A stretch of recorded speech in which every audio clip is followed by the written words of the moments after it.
بسم الله الرحمن الرحيم والصلاة والسلام على أشرف المرسلين. Salam alaikum, bonjour tout le monde. Aujourd'hui, on va voir la suite du chapitre numéro un pour la fibre optique, toujours في le module optoélectronique. Nous avons que la fibre optique est composée de matériel d'électrique. Donc, nous avons le cœur, une gaine permettant la propagation de la lumière par une réflexion interne totale. Donc, comme vous voyez bien sur cette figure, nous avons le cœur, la gaine, revêtement. Ici, nous avons l'indice dans le cœur varie de 8 à 62,5 micromètres. Pour la gaine, c'est 125 micromètres. Pour le revêtement, de 0,25 à 0,5 mm, sachant que toujours l'indice incident, t'as le cœur, doit être supérieur à l'indice de la gaine réfractée. Pour la fibre optique, elle ne nécessite pas de grande différence entre incidente et N réfractée. Nous avons lorsque delta N se rapproche de 1%. Dans ce cas, nous avons le rapport entre n réfracté sur n incident est égal à peu près 0,99. Dans ce cas, θ critique qui est égal à arc sinus, le rapport entre les deux, donc c'est arc sinus 0,90, on obtient que l'angle critique égale 81,9 degrés. Quel est l'angle d'admission et ouverture numérique? Pour être propagé dans la fibre par une réflexion interne totale, le rayon de lumière émis par la source doit frapper la limite R-cœur à l'intérieur d'un angle spécifique nommé angle d'admission. Vous savez que l'ouverture numérique, c'est une fonction de l'angle d'admission divisé par 2. Donc, l'angle d'admission, 2 fois θ, égale l'ouverture numérique, et l'ouverture numérique égale f moitié de l'angle d'admission θ. Pour cône d'admission, vous avez que le cône d'admission, c'est une cône imaginaire générée par l'angle d'admission. L'ouverture numérique approximée dans ce cas, ça sera sinus θ. Ou bien l'ouverture numérique, ça sera la racine carrée de n0 au carré moins n1 au carré. Donc, 1,0, c'est l'indice réfléchi du cœur, et n1, c'est l'indice réfléchi de la gaine. Pour l'angle d'admission, elle est égale à 20. Pour l'angle d'admission, donc c'est 2 fois arc sinus, l'ouverture numérique. Maintenant, on va voir ensemble la fabrication de la fibre optique. Ils, do- Ils doivent commencer par préparation de la préforme. Dans ce cas, ils ont besoin de faire chauffage du four à une température de 2050 degrés Celsius pour fusion de la silice. Après une préforme de 50 cm de long et 1 cm de diamètre, on peut obtenir une fibre optique de 3,2 km. Donc, le diamètre typique d'une fibre optique égale 125 micromètres. Maintenant, on va voir, elle doit passer par un tour de fibrage, donc ce qu'on appelle en anglais drawing tower. Donc, vous avez le préforme, four, contrôleur de diamètre, revêtement, tambour d'enroulement et la fibre. Nous avons que la tour de fibrage est généralement composée de 2 étages. Dans le four, jusqu'à ce que la préforme soit fondue, en un filament, puis retiré à l'aide d'un tambon d'enroulement. Nous avons le contrôle du diamètre. Revêtement de la fibre peut avoir plus d'une phase de revêtement.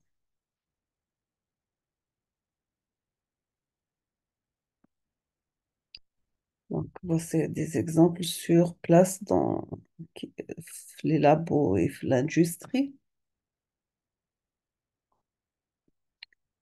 Maintenant, on va prendre comme exemple les câbles sous-marins. On voit bien dans cette figure coupe d'un câble sous-marin de télécommunication. Donc, il est composé de 8 parties. La première, c'est le polyéthylène. Deuxième partie, là en vert, donc c'est le polyéthylène. La 2, c'est la bande de mylar. 3, c'est tenseur en acier. 4, c'est protection en aluminium pour l'étanchéité. 5, c'est le plus polycarbonate, pardon. 6, c'est un tube en aluminium ou bien en cuivre. 7, on appelle ça vaseline. 8, c'est la fibre optique.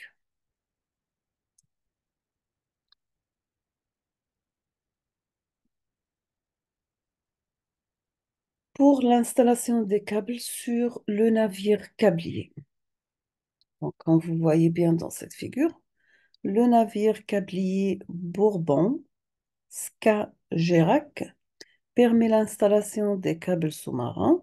Il est capable d'embarquer à son bord une cinquantaine de kilomètres de câbles de gros gabarit, donc de 135 kg par mètre, et jusqu'à plusieurs milliers de kilomètres pour des câbles de petit gabarit. Au total, la plateforme d'enroulement, elle est d'une capacité de 7000 tonnes. Voici la dépose des câbles au fond de la mer. Donc,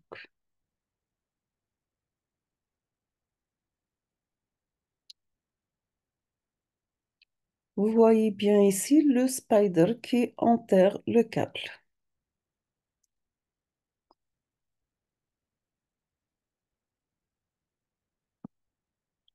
Maintenant, on va parler sur l'atténuation.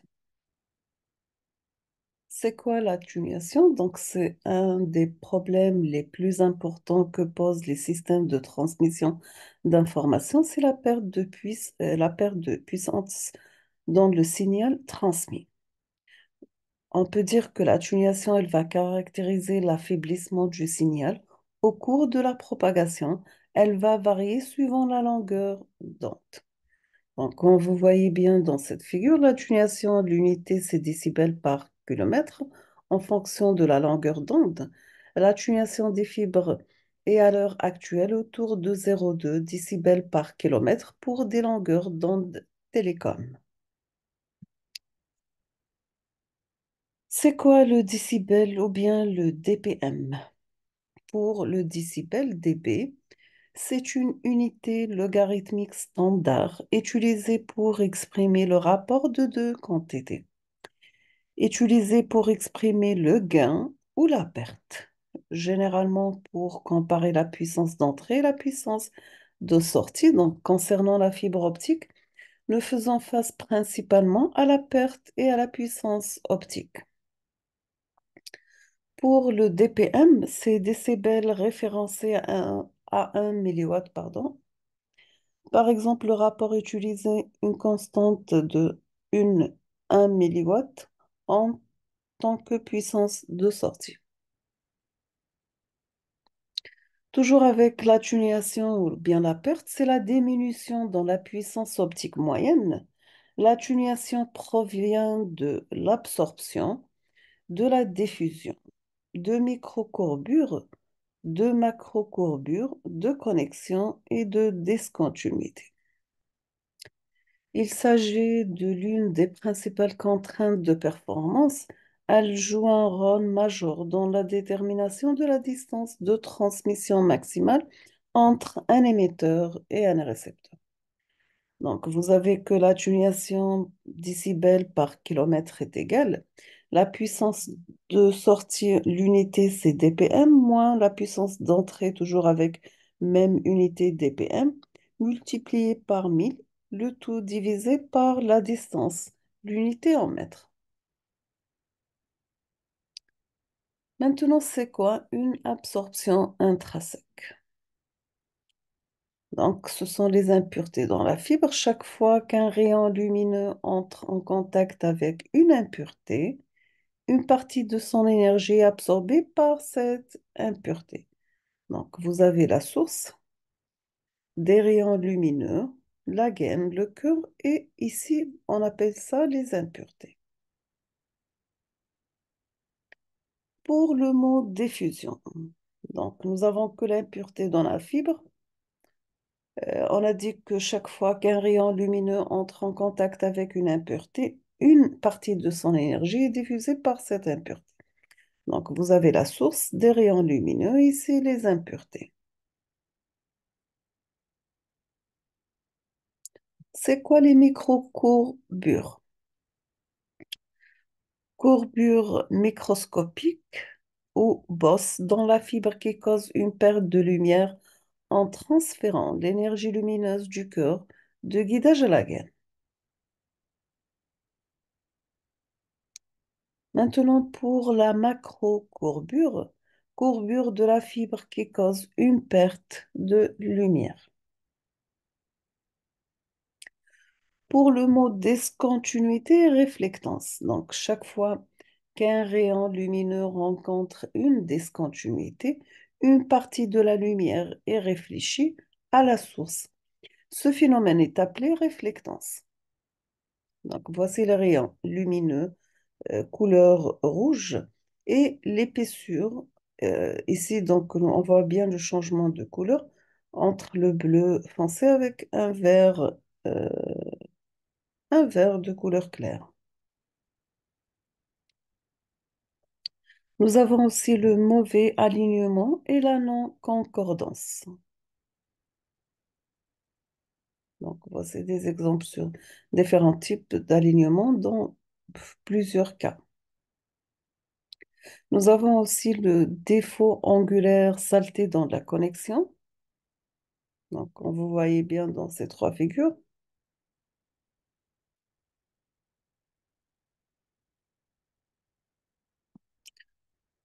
Nous avons aussi un autre problème, c'est le bris de fibre, comme c'est indiqué dans cette figure. Donc, vous voyez bien. Pour l'atténuation ou bien la perte, c'est toujours la puissance par rapport à la perte. Nous avons pour la conversion de watts en dBm, toujours la puissance en dBm égale 10 fois log décimal de la puissance de sortie divisé par 1 milliwatt. Maintenant, l'inverse, si nous avons une conversion de dPm en watts, la puissance en milliwatts, ça sera 1 milliwatt par 10 à la puissance de puissance dPm divisé par 10.